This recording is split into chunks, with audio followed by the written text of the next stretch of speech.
everyone. My name is Shawn, and welcome to Sagas with Shawn, Gods and Kings. Hi, everyone. Welcome to another episode of Sagas with Shawn, Gods and Kings. Today is going to be part 5 of my series, The Legacy of the Allfather, and the second to last. I was going to publish an episode on the Merovingian kings of France, who do have some loose connection to the Volsungs, who, if you remember, are descended from the Allfather himself, which is what I'm discussing on this series on Odin's mythical and historical legacy. However, I am still in the process of researching the Merovingians and gathering my notes on the writings of Gregory of Tours.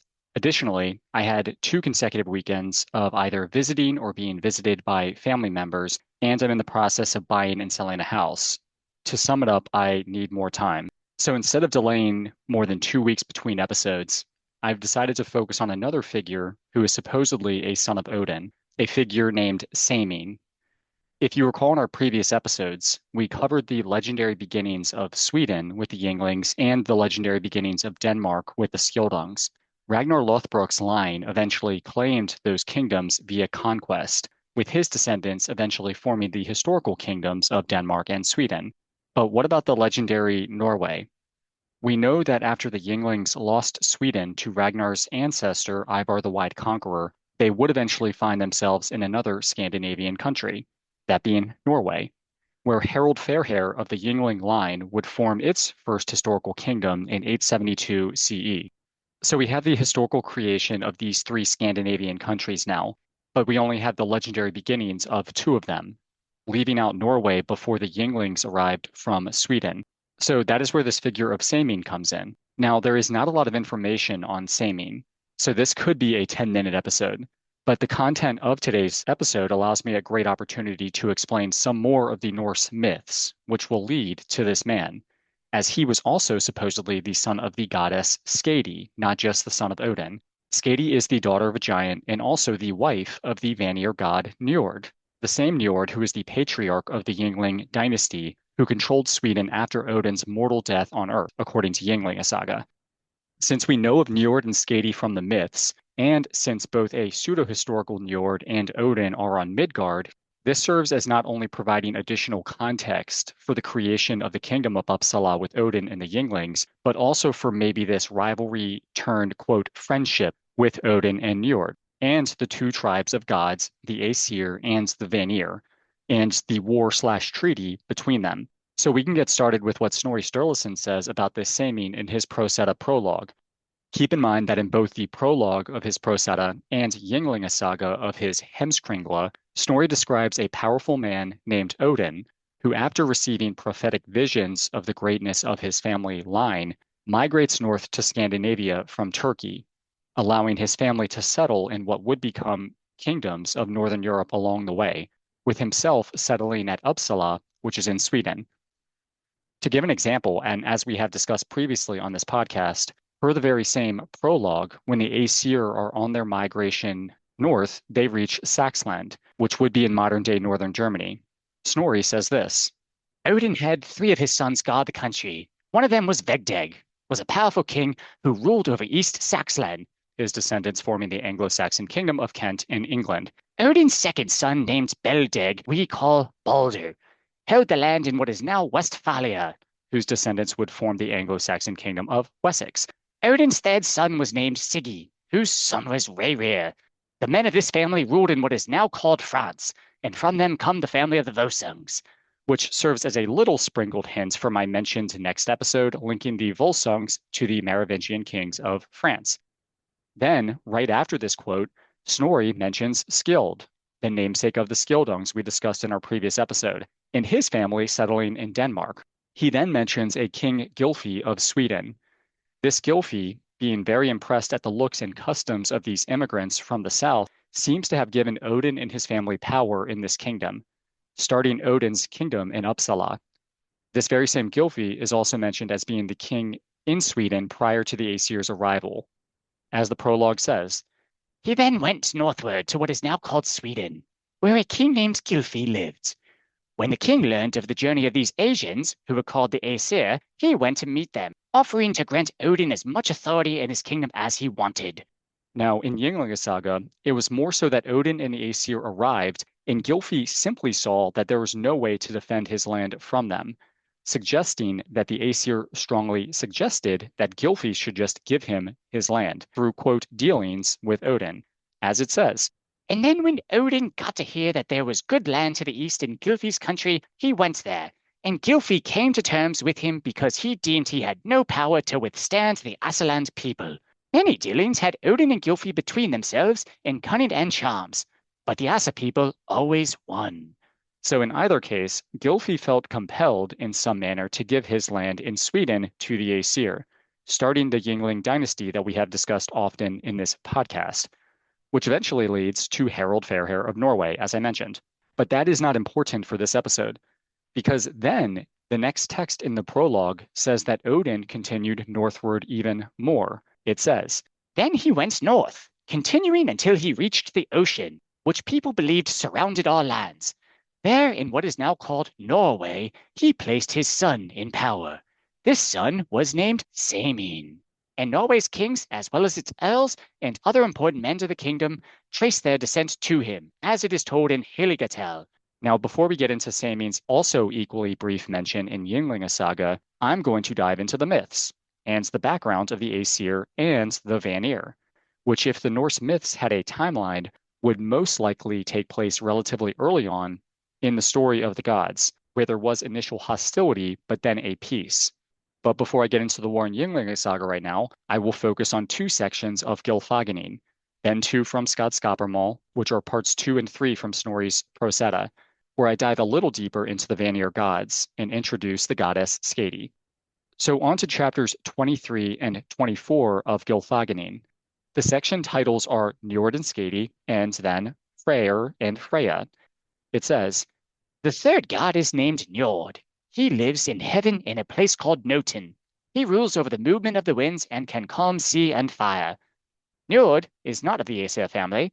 He was brought up in Vanaheim. But the Vanir sent him as a hostage to the gods.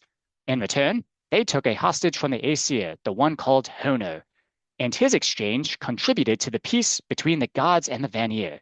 So we know of an exchange of hostages after the war. Njord to the Aesir and Honor to the Vanir. Honor in the myths was Odin's companion with Loth, who took part with Odin in creating humanity according to the Poetic Edda poem Völuspá. You then see a mention about Njord's wife Skadi. It says, Njord had a wife called Skadi, the daughter of Thjazi the giant. The story then states that Skadi wanted to live in the mountains in Thrymheim, near the place her father Thjazi lived. Njord, as the sea god, wanted to live near the sea. They tried switching locations to the mountains and the sea every 9 nights as a compromise. Alas, this did not work. Skadi decided to eventually stay in the mountains. The text says, then Skadi went up to the mountains and lived in Thrymheim. She travels much on skis, carries a bow, and shoots wild animals. She is called the ski god or the ski lady. The text then actually quotes Grimnismal, funny enough, which is found in the Poetic Edda. So Snorri in his Prose Edda often quotes poems which are now a part of the Poetic Edda. In Crawford's translation of this poem in stanza 11, Odin himself says, Thjazi, the mighty god, once lived in the 6th hall, now known as Thrymheim, and now Skadi, bright bride of the gods, lives in her father's old home. So we have Njord and Skadi, who are married but living separately. Njord of the Vanir now with the Aesir, and Skadi the giantess in this mix as well. Moving on to part 24 of Gylfaginning, Frey and Freya, and by the way, sometimes I will say Freyr or Frey, it's the same god. It sort of just depends on the translation, and sometimes I lose track of my consistency on how I name him, I guess. But anyway, they are the children of Njord, and the text says, after this, Njord had 2 children. The son was called Frey, and the daughter Freya. They were beautiful and powerful. Frey is the most splendid of the gods. He controls the rain and the shining of the sun, and through them the bounty of the earth. Freya is the most splendid to the goddesses. She has a home in heaven called Folkvanger. Wherever she rides into battle, half the slain belongs to her. Odin takes the other half. This is also confirmed in the poem Grimnismal by Odin himself. And keep in mind, with the afterlives, we also know of Hel, the realm in Niflheim ruled by Loki's daughter Hel. Note that with Folkvanger and Valhalla, it seems that the slain, so people that die in battle, can either go to one or the other, potentially implying that hell as an afterlife goes to those that were not slain. Anyway, further descriptions on Freya. She is easily approachable for people who want to pray to her. She delights in love songs and is good to call on her in matters of love. It also says that she has a chariot that she rides that is pulled by cats. I personally think that we as a society should remove any stigma from labeling somebody as a cat lady in honor of this goddess. Part 35 of Gylfaginning, which goes into further detail of the goddesses, says, Freya, along with Frigg, is the most noble. She married the man called Odd. Their daughter, Hnass, is so beautiful that from her name comes the word for a treasure that is exceptionally handsome and valuable. She gave herself different names as she traveled among unknown people searching for Odd. She is called Mardal and Horn and Gethin and Seer. So, not unlike Odin, Freya also goes by many names. And I'm not going to get too far into this in this episode, but a lot of people equate Freya with Odin's wife Frigg. Keep in mind here it says that Freyja married a man named Odd, which is OD, not ODN, like Odin. Again, I'm not going to dive deep into this, but I want you to keep this in mind for a later note. So, going back to Freyr, there is also a story in Gylfaginning and the Poetic Edda poem for Skirnir, where Freyr sends his servant Skirnir to court the daughter of a giant named Gerdr on his behalf because he wanted to marry her. Skirnir says he will do this for Freyr, but he asks for Freyr's sword in return for him running this quote errand, which is granted. So this ends up with Skirnir threatening Gerdr with a life of torture if she does not marry Freyr. So she does marry him. So Freyr is now married without a sword. And if you remember from our second episode, he was killed by the fire giant Surtur at Ragnarok as a result, because he did not have his weapon. Now let's move on to Skadskaparmal to briefly discuss two stories. The first being the Apples of Idun. So in this story, Odin, Loki, and Honor are traveling together. Remember that Honor is a part of the exchange that we mentioned earlier and created humanity with Odin and Loth for Voluspa. Notes that this is one of two stories where Loki is their companion, and many feel that Loth, who also created humanity in Voluspa, is actually Loki. But that, again, is not important here. I just made a note of this in a previous episode, and I wanted to make it again here. So this trio was camping on their journey and tried to cook meat at nighttime, but it would not cook. An eagle who was in a nearby tree stated that he was the reason that their food would not cook over the fire, but he would allow it to be cooked if the gods gave him some of the food that they would cook. They agreed. However, the eagle ends up eating way too much, and an angry Loki picks up a stick and swings it at the bird, successfully hitting it. The eagle then flies away, with the stick somehow still attached to him, and Loki holding on to the stick as the eagle flew. The eagle tells Loki that he would let him down safely to the ground only if he convinces the goddess Idun to come out of Asgard with her youth-giving apples. This is because Idun had the apples that the gods ate to stay youthful. Loki, fearing for his life, agrees. So Loki goes home, convinces Idun to come with him as he found great apples of his own, so she would need to see them. He also convinced her to bring her apples with her. They leave Asgard, and then the eagle, who is actually the giant Thjazi, yes, the father of Skadi, arrives and captures Idun. The gods begin to grow old, as they did not have Idun's apples any longer. They realize that the last time they saw Idun was her leaving Asgard with Loki. So they grab Loki and threaten to torture him or kill him unless he got Idun and her apples back. Loki, once again fearing for his life, agrees. He asked Freya for her quote falcon shape to fly to get her. So not only is Freya a cat lady, but can turn into a falcon. Long story short, Loki got to Idun, turned her into a nut so he could carry her, and flew her back into Asgard with Thjazi again as an eagle in tow. He chases Loki to the inside of the walls of Asgard, where he is eventually killed by the gods. So the gods get Idun and her apples of youth back. Now, this is where Skadi comes in. She, wanting to avenge her father, goes to Asgard to rough shit up. The gods, uncharacteristically empathizing with her, however, take pity on her and offer her compensation in two different ways. One, she is able to choose a husband from the stock of the noble Aesir, but could only choose them by looking at their feet for whatever reason. with the rest of their bodies covered. She wanted to marry Odin's son Balder and felt that the prettiest feet would surely be his. However, in her subjective opinion, the feet that were the prettiest actually belonged to Njord. He is the sea god, so maybe his feet were washed more in water, leading to their, quote, prettiness. So that is the story of how Njord and Skadi started their unhappy marriage. The second form of compensation to Skadi was that they wanted to help her get past her grief by causing her to laugh. So instead of giving her an edible and having her watch South Park like a completely normal and not weird at all 38-year-old niche podcaster would do, they decided the solution, of course, was for Loki to tie his balls to a rope, and the other ends of the rope to the beard of a goat. The goat and Loki started playing tug of war, ending with Loki falling into Skadi's lap and her laughing. So it worked. And this debt was paid. Skadi's father was killed, but she got to marry a man who had 2 kids with his sister, and she watched Loki nearly lose his genitals. So let's move on to the next part of Skadskaparmal, where it tells the story of the Mead of Poetry, where the Aesir and Vanir War is referenced. The beginning portion of this story says, Poetry originated when the gods were at war with the people called the Vanir, and the two sides agreed to hold a peace meeting.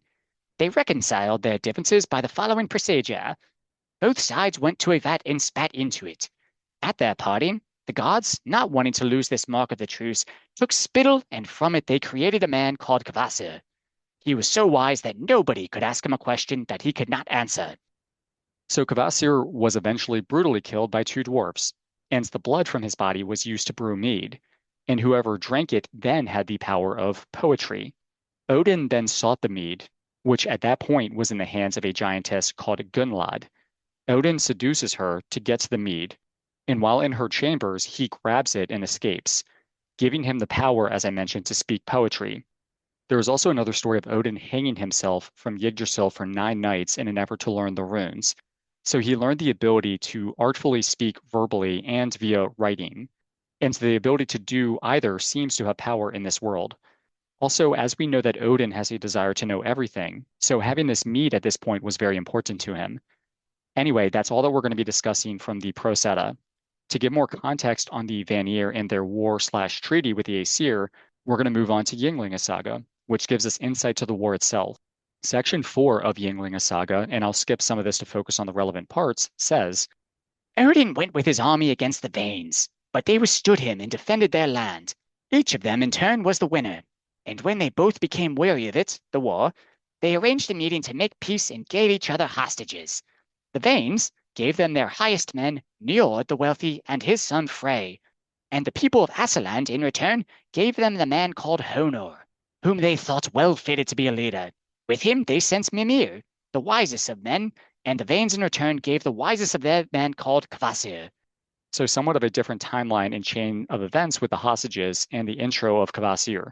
Notes that Mimir is Odin's uncle and his mother Besla's brother, with Besla and Mimir being the son of Bolthorn the Giant, as almost certainly confirmed in the Poetic Edda poem Havamal, leading to this familial connection even if it isn't brought up here. So the story here is that the Vanir at this point got the sense that the quote leadership ability of Honor was overstated, as he didn't display any knowledge or leadership abilities at all, and they found him always going to Mimir for advice, who actually had some of these traits. The Vanir at this point, who felt conned at getting the short end of this exchange, cut off Mimir's head as payment. The head was brought back to life by Odin, and Odin, then moving forward, went to Mimir's head for advice, all the way up to the beginning of Ragnarok. Anyway, this is where it gets into the portion of Ynglinga Saga that we have previously discussed, with Odin granting his family and other members of the Aesir and the Vanir land in Sweden, Freyr and Njord included. You also find out here that Freyr and Freya were the children of not just Njord, but his sister. The Vanir being incestuous, we have previously discussed on this podcast. Now, there's a quick note about this family in part 4 of Ynglinga Saga. First, where Odin gives Njord and Freyr the positions of temple priest. But then it says something about Freya. It says, Odin sent Njord and Frey to the temple, and now they became priests. Njord's daughter was Freya. She was a priestess, and she first taught the Asaland people wizardry, which was in use with the Vanes. So this is an interesting detail here, because this power of Freya is actually mentioned in the Poetic Edda poem Voluspa. However, it gives her name there as Gelveg, and it gives us the cause of the war. In stanzas 21 through 24 of Voluspa, and this is Crawford's translation, says this. I remember the first murder ever in the world, when Gulveig was pierced by spears and burned in Odin's hall. They burned her 3 times, and she was reborn 3 times. Often killed, still she would be alive. They named her Heath when she came into their homes, a sorceress who foresaw good things. She knew magic, she knew witchcraft, she practiced witchcraft, she was the pride of an evil family. Then all the gods went to their thrones, those holy, holy gods, and came to a decision about whether they should endure Gulveig's depredations or whether they should seek revenge.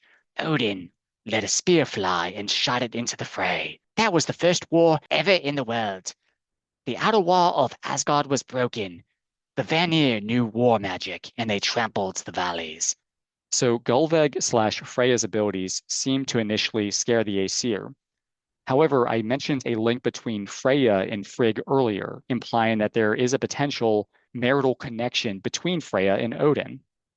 So if Freya has this magical ability, you could see why Odin may eventually look into this with some curiosity, leading to maybe an infatuation with Freya. So I just wanted to make that note there that there is a chance that Odin, being somebody that does want to learn everything, would be a little intrigued by Freya's abilities. So let's recap what we have so far. And yes, this is my fun interpretation of this in an effort to make this narrative fit together between the myths and the Eddas and the pseudo-history of Ynglinga Saga. So I will fully admit that this is a stretch on my part. But anyway, the first great conflict among the gods, the Aesir-Vanir War, seems to have begun with the fear and mistrust of Freya's magic. Remember in the myths under the name of Gulveg, the Aesir tried to execute her multiple times, but she survived again and again.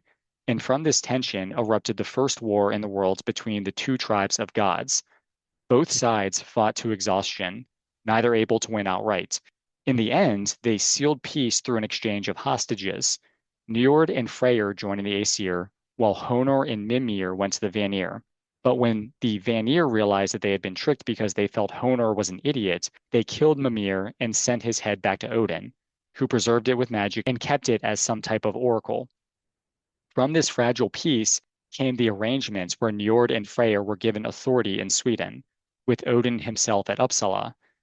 The treaty brings the two tribes together, but I'm also sensing a lingering resentment between these two patriarchs, Odin and Njord. We also have the giant Thjazi, father of Skadi, who once kidnapped Idun, the keeper of the apples of youth, leaving the gods to grow old and frail until Loki was forced to organize her rescue. In the struggle that followed, the gods killed Thjazi, which brought his daughter Skadi to Asgard seeking vengeance. Instead of open war, the settlement was reached. Skadi would choose a husband from among the gods. Believing she had chosen Balder, she instead found herself married to Njord of the Vanir. Their marriage, however, proved unhappy. Njord longed for the sea, while Skadi yearned for her mountain home, and they soon became separated. So let's get back real quick to Ynglinga Saga, where we finally get to Saeming, son of Odin. Part 8 and 9 say, Njord took a wife called Skadi. She would not live with him and afterwards gave herself to Odin. They got many sons, and one of them was called Saeming. From Saeming, Jarl Hakon the Mighty reckons his race man for man. So note that this Hakon the Mighty is a ruler in Norway in the mid to late 10th century. He is the Earl of Lade, which would be near Trondheim in Norway on a modern day map. I'm going to get to him in a second. So this quote on Saeming brings us to parallel the earlier quote from the prologue of the Prose Edda, but it seems that Odin and Skadi have had many sons. Odin and Njord had their treaty, but of course just got out of a war between their tribes. Odin is known to sleep around, and Skadi and Njord's marriage started off with Skadi wishing she married Balder and not Njord. Also, as we see with the Vanir, Njord and his sister were lovers. The marriage was doomed to fail. This led to a relationship with Odin, Balder's father, funny enough. Now, the long narrative so far in this episode is to show that Saeming, the ancestor of the legendary kings of Norway, is a product of this affair. And to be honest, everyone we have discussed in the series could be argued to have mostly giant lineage, with Saeming maybe a little more. Keep in mind, that there are no women Aesir mentioned in the creation myth. Buri, the first god of the Aesir, probably begot his son Bor with a giantess. Bor, along with the giantess Besla, begot Odin. So Odin could be argued to be 75% Jotun/giant. So if he and the giantess Skadi had Saeming, then he would be 87.5% giant. However, I did want to make it clear that the Jotun/Aesir/Vanir should be looked at more as different tribes and not different species. So this really does not matter, but just a fun thought. Anyway, let's get into Saeming and his potential descendants. In the first quote from the prologue of the Prose Edda, Snorri mentions another source called Helgatel. It is a very quick poem that mentions a figure named Hakon Sigurdsson, who is the same Hakon the Mighty I just mentioned, and it confirms he is a descendant of Saeming. There is a free translation of this poem online, by the way, and it comes off as being a toast being yelled from a mead bench during a feast, praising this Hakon and his divine ancestry. Story also quotes Helgatel in later portions of Heimskringla, in this case part 5, titled, quote, The History of Eric's Sons. This Eric being Eric Bloodaxe, being the son of Harald Fairhair. So this chapter discussing some of Harold's grandsons. He references the author of Helgatel, a man named Eyvind Skada Spiller. In that chapter, you hear about a, quote, Sigurd the Earl, who, like most people in Heimskringla, was killed by being burned to death in a hall while feasting and probably getting wasted. The next chapter, chapter 6, is called, quote, The History of Hakon the Earl, this Hakon being the son of Sigurd the Earl. This Hakon, or Hakon Sigurdsson, is the very same Hakon the Mighty, descended from Saeming, son of Odin. He was so mighty that he got his own chapter in Heimskringla despite not being from the house of Yngling. Now, in Heimskringla, Snorri does a good job of giving his version of the lead up to and events of early Norwegian history, often bringing in characters and then referencing their descendants later, and in those cases mentioning their descendancy to characters he may have discussed earlier. So much so that the reader sort of needs to keep track of, especially with the petty kings of and within the portions of Norway, and their relationships in the politics within and outside the country.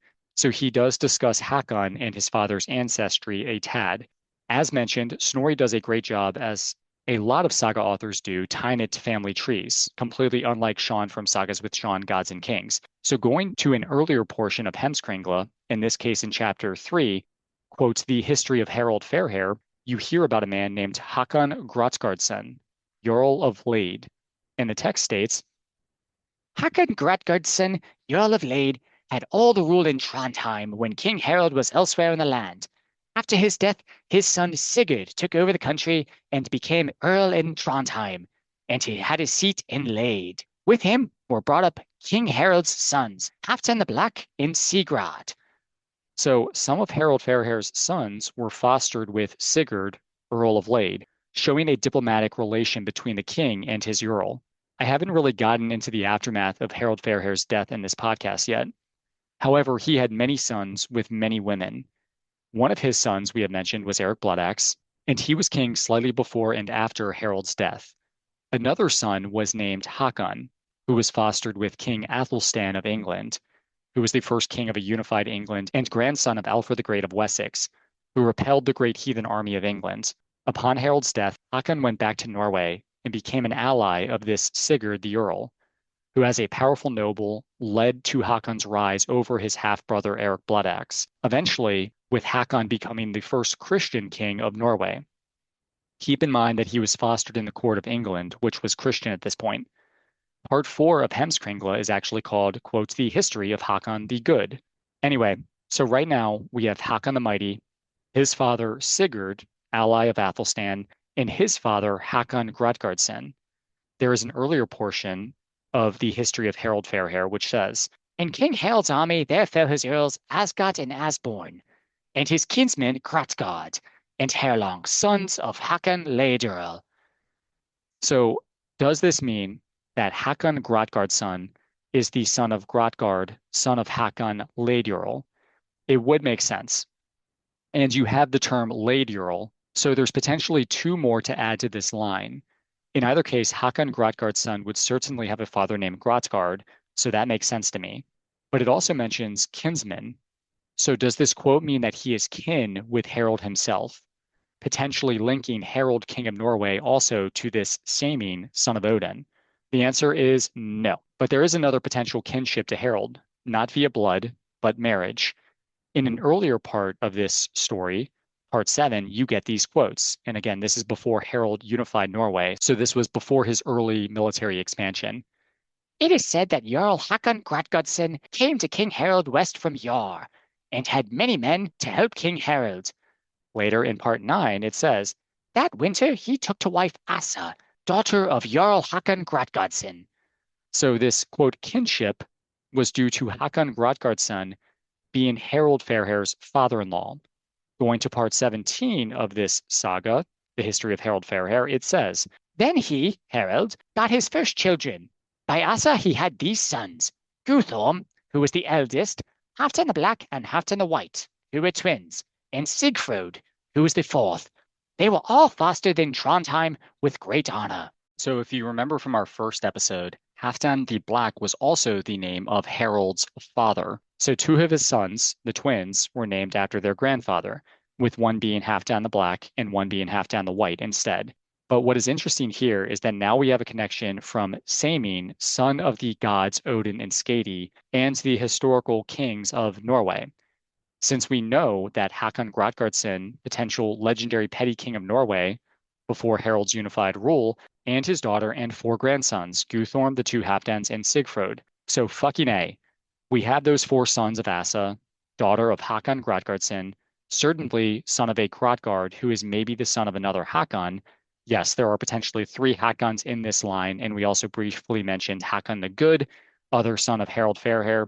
Hakon seems to be the new Sigurd or Eric of this episode. And as we know, these descendants of legendary petty kings of Norway are also the descendants of the Allfather and the goddess Skadi. And this line would not have happened if the Aesir allowed Skadi to simply choose Balder as her husband and not Njord in a doomed marriage. So anyway, we briefly discussed some of the myths to discuss the events surrounding the Aesir and Vanir War, including its treaty. We introduced Skadi, daughter of Thjazi the Giant, and her marriage to Njord because she liked the look of his feet, and her eventual failed marriage and affair with Odin. So anyway, we found the link between Saeming and the legendary kings of Norway, and also some of Harald Fairhair, the first historical king of Norway's sons. So we did it. So now in the next episode, this time I promise, I will close out the series on the legacy of the Allfather by discussing the Merovingian kings of France as told by Gregory of Tours, their links with the Volsungs according to Snorri in the Saga of the Volsungs, and primarily dive into the characters of Sigebert and Brunhilde, whose links to Sigurd the Dragonslayer and Brynhild, the Valkyrie, I admit are quite fuzzy, almost as fuzzy as the Merovingian links to Jesus Christ, according to the Da Vinci Code, which I guess if we are discussing links between gods and kings, we might as well gloss over that as well. Anyway, thank you everybody, and have a great day. Thank you for listening to Sagas with Shawn, Gods and Kings. If you enjoyed the show, please follow me on Instagram, TikTok, or YouTube, and leave a 5-star review wherever you listen to your podcasts. Thank you, and have a great day.